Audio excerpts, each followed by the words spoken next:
नमस्कार, मैं हूं आपके साथ पूर्णिमा मिश्रा। हमारे खास प्रोग्राम क्या कहते हैं नरेंद्र मोदी में आज आपको सुनवाएंगे पीएम मोदी का वो ऐतिहासिक भाषण जो उन्होंने 15 नवंबर 2013 को छत्तीसगढ़ के महासमुंद में दिया। मोदी जी ने अपने भाषण में कहा कि कांग्रेस पार्टी को तोड़ने में मजा आता है। देश तोड़ो, दल तोड़ो, समाज तोड़ो, संप्रदाय तोड़ो, पार्टियां तोड़ो, जाति जाति को तोड़ो, गांव गांव को तोड़ो, यही उनका काम है। और सबको साथ लेकर के, प्रेम से, विश्वास में लेकर के काम करना, ये बीजेपी का चरित्र है। जोड़ना ये हमारे स्वभाव में है और हमारे संस्कार में है। जब छत्तीसगढ़ का जन्म हुआ, इस राज्य का क्या हाल हुआ था उसको जरा याद कीजिए। 3 साल कैसा कारोबार चलाया गया, नए नए पैदा हुए राज्य को किस प्रकार से तबाह करने के कारसे रचे गए, क्या क्या खेल हुए, ये छत्तीसगढ़ की जनता भली भांति जानती है।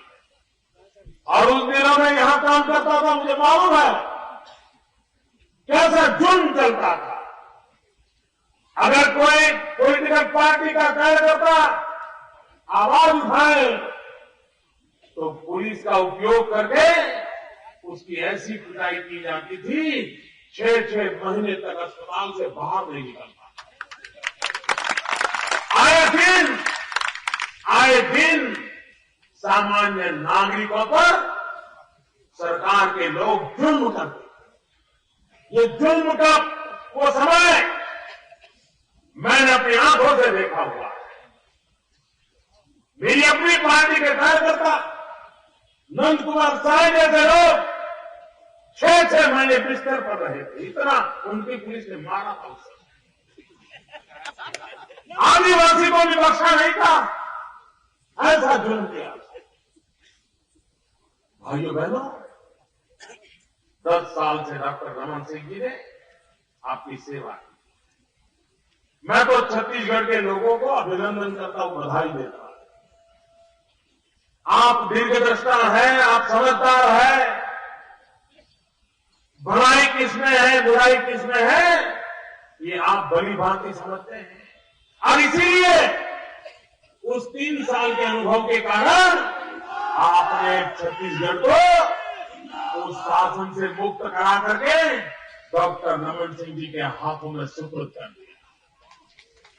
यह आपका निर्णय इतना अच्छा था कि आज छत्तीसगढ़ विकास के अंदर उसने अपनी हाजिरी दर्ज करा दी। मित्रों, एक जमाना था छत्तीसगढ़ मध्य प्रदेश का हिस्सा था, छत्तीसगढ़ मध्य प्रदेश का हिस्सा था।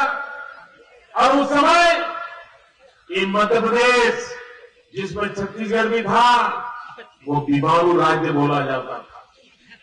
आप मुझे कहिए भैया, क्या आज छत्तीसगढ़ का नाम बीमारू राज्य में है क्या? बीमारू राज्य से बाहर निकले कि नहीं निकले? विकास के रास्ते पर आगे बढ़े कि नहीं बढ़े? प्रगति हो रही है कि नहीं हो रही है? नौजवानों का भविष्य सुरक्षित हो रहा है कि नहीं हो रहा है? माता बहनें सुरक्षा का अनुभव कर रही है कि नहीं कर रही है? भाइयों बहनों, ये इसलिए हुआ क्योंकि आपने भाजपा पर भरोसा किया, आपने डॉक्टर रमन सिंह जी के नेतृत्व में विश्वास किया। और जितना आपने हमें प्रेम दिया, जितना आपने हम पर विश्वास किया, उसको हमने प्याज समेत विकास के रूप में आपके चरणों में प्रस्तुत कर दिया। ये भारतीय जनता पार्टी का चरित्र। भाइयों बहनों, अटल बिहारी वाजपेयी ने हमें छत्तीसगढ़ दिया। कोई खून खराबा नहीं हुआ, गोली नहीं चली, लाठी नहीं चली, टीयर गैस नहीं चले, किसी को सत्याग्रह नहीं करना पड़ा, जेल जाना नहीं पड़ा, कुछ नहीं। आराम से सोने की थाली में छत्तीसगढ़ हमें मिल गया। और मजा देखिए, नेतृत्व का सामर्थ्य क्या होता है। और यही तो नेतृत्व की कसौटी होती है। आप देखिए भारतीय जनता पार्टी के संस्कार देखिए, चरित्र देखिए। अटल जी के 3 राज्य बने, मध्य प्रदेश में से छत्तीसगढ़ बना, और जब छत्तीसगढ़ बना तो मध्य प्रदेश भी मिठाई बांट रहा था, छत्तीसगढ़ भी मिठाई बांट रहा था। उत्तर प्रदेश में से उत्तराखंड बना, उत्तर प्रदेश भी मिठाई बांट रहा था, उत्तराखंड भी मिठाई बांट रहा था। बिहार में से झारखंड बना, बिहार भी मिठाई बांट रहा था, झारखंड भी मिठाई बांट रहा था। सबको साथ लेकर के, प्रेम से, समझा बुझा करके, विश्वास में लेकर के काम करना, ये भारतीय जनता पार्टी का चरित्र है। जोड़ना, ये हमारे स्वभाव में है, हमारे संस्कार में है। कांग्रेस, उनको तोड़ने में ही मजा आती है। देश तोड़ो,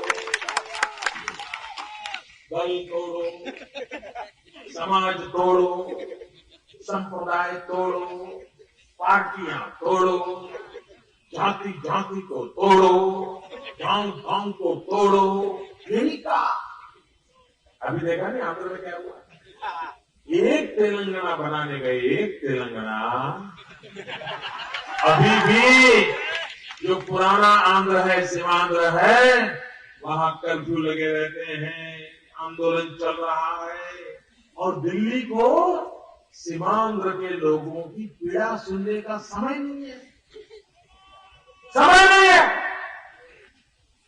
उनकी क्या मुसीबत हो, कहना क्या चाहते हैं? ये दिल्ली के शहंशाह 7वें आसमान पे अहंकार चढ़ गया है कि वे सीमांध्र के नागरिकों की तकलीफ तक सुनने को तैयार नहीं है, और पूरा तेलंगाना को भी मुसीबत है, सीमांध्र को भी मुसीबत है। क्या ये दिल्ली सरकार का काम नहीं है कि तेलंगाना को भी खुश करे, सीमांध्र को भी खुश करे? इनकी जिम्मेवारी है। अटल जी ने किया था, भाजपा ये करता रहा है, पर उनकी तो राजनीति ही तोड़ो तोड़ो तोड़ो, यही उनका काम है। आपके सपनों को भी तोड़ो, आपके भविष्य को भी चूर चूर कर दो, यही उनका काम है। और इसलिए भाइयों बहनों, छत्तीसगढ़ में गलती से भी इनको घुसने मत देना।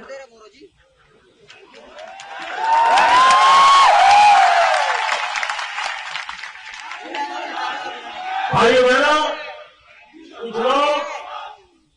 कुछ लोग एक कांग्रेस की विशेषता है, बागियों को खड़ा कर देना, बागियों को पैसा देना, और उसे वोट कटरों को वादा कर देते। इस जिले में किसी वोट कटर को बड़े बनने मत देना, बागियों को बड़ा मत देना, किसी पार्टियों को बड़ा मत देने दो भैया। ये सारे लोग जो अपनी पार्टी के नहीं हुए, तो आपकी कैसे होंगे? जो दल से गद्दारी करें, वो आपके दिल से भी गद्दारी करते हैं। ऐसे लोगों को कभी भी पनाह मत देना। ये कांग्रेस का जो कल्चर है, किसी भी हालत में छत्तीसगढ़ की धरती को तबाह कर देगा। और इसलिए भाइयों बहनों, मैं आपसे अनुरोध करने आया हूं, हमें विकास करना है, विकास के मार्ग पर आगे बढ़ना है, छत्तीसगढ़ को नई ऊंचाइयों पर ले जाना है। और भारतीय जनता पार्टी की विशेषता देखिए, जहां जहां भाजपा की सरकार है, हम कहीं पर भी अच्छा होता है तो सीखने का प्रयास करें। हमारे बीच विकास की स्पर्धा होती है। छत्तीसगढ़ कहता है कि हम गुजरात से आगे निकल जाएंगे, गुजरात कहता है हम मध्य प्रदेश से आगे निकल जाएंगे, गोवा कहता है मैं छत्तीसगढ़, मध्य प्रदेश, गुजरात तीनों से आगे निकल जाऊंगा। जहां जहां हमें काम करने का मौका मिलता है, हम हर एक से कोई भी अच्छी बात है तो सीखते, हमारी कोशिश है। हमें कोई राजकीय छुआछूत नहीं होती है। एक बार मैंने मेरे राज्य में नागालैंड के चीफ सेक्रेटरी को बुलाया। मैंने अखबार में पढ़ा था, उन्होंने एक अच्छा काम किया, मैंने बुलाया। मैं हमको समझाओ ये कैसे किया, हमको सीखना है। एक बार केरल के अफसर को मैंने बुलाया, वहां कम्युनिस्ट गवर्नमेंट थी, लेकिन उस अफसर ने एक अच्छा काम किया। तो मैंने अफसर को बुलाया गुजरात, 2 घंटे बैठा, उसने सुना, मैंने समझा। अरे हिंदुस्तान में कहीं पर भी कोई अच्छा काम होता है, सीखना चाहिए। ये हमारे छत्तीसगढ़ में डॉक्टर रमन सिंह जी ने ईडीएस की सिस्टम में इतना बढ़िया काम किया। सुप्रीम कोर्ट ने भी सहारा, सुप्रीम कोर्ट ने गौरव किया। हमने जब जाना, मैंने रमन सिंह जी को विनती की, मैंने कहा भाई आपके जो ये काम करने वाले 2 अफसर हैं उनको मेरे पास भेजो, हम सीखना चाहते हैं। हमने गुजरात में छत्तीसगढ़ के सीखने की योजना बनाई और हमने सीखा। ये तो विकास की स्पर्धा होनी चाहिए देश में। एक राज्य का एक में इतना विकास किया तो दूसरा कहे चल ठीक है अगले साल मैं करके दिखाऊंगा, तो तीसरा राज्य कहे नहीं मैं इसमें आगे बढ़ के निकालूंगा। देश में ये माहौल बनना चाहिए। अभी क्या माहौल बना है? कांग्रेस की सरकारों में स्पर्धा है, लेकिन किस स्पर्धा? कुशासन की स्पर्धा, भाई भतीजेवाद की स्पर्धा, भ्रष्टाचार की स्पर्धा, लूट खसोट की स्पर्धा, जनता पर जुल्म करने की स्पर्धा, जितनी बुराइयां हैं उन्हीं बुराइयों को लेकर के वो चल रहा है। देखिए मैडम यहां आई थी,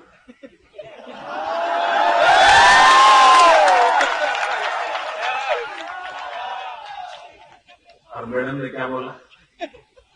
मैडम कह रही थी कि छत्तीसगढ़ में भाजपा की सरकार ने नक्सलवाद को बढ़ाया।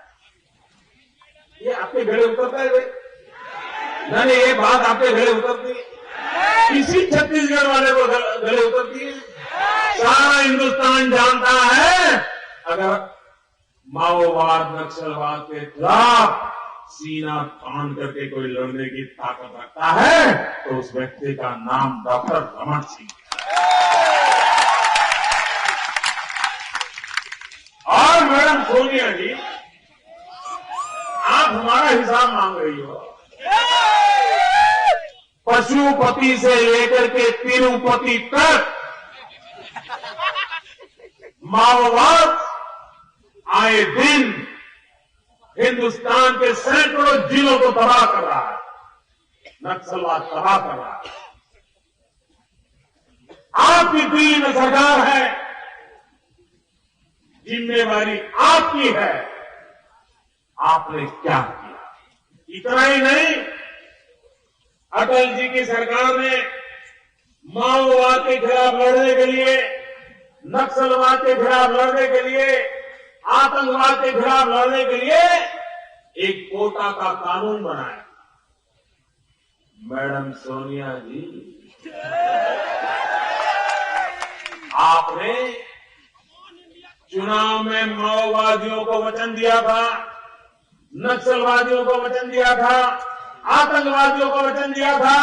देश जानना चाहता था कि आपने वचन दिया था कि आप दिल्ली में सरकार आते ही माओवाद, नक्सलवाद, आतंकवाद के खिलाफ जो कोटा का कानून है उसको हटा दोगे। और भाइयों बहनों, उन्होंने आते ही आपको दिए हुए किसी वचन का पालन नहीं किया। आपको उन्होंने 100 दिन में महंगाई हटाने का वचन दिया था, 100 दिन में महंगाई हटाने के लिए कहा था, महंगाई हटी, वचन पूरा किया। उन्होंने आपके नौजवानों को, करोड़ों नौजवानों को रोजगार देने का वादा किया था, वादा निभाया।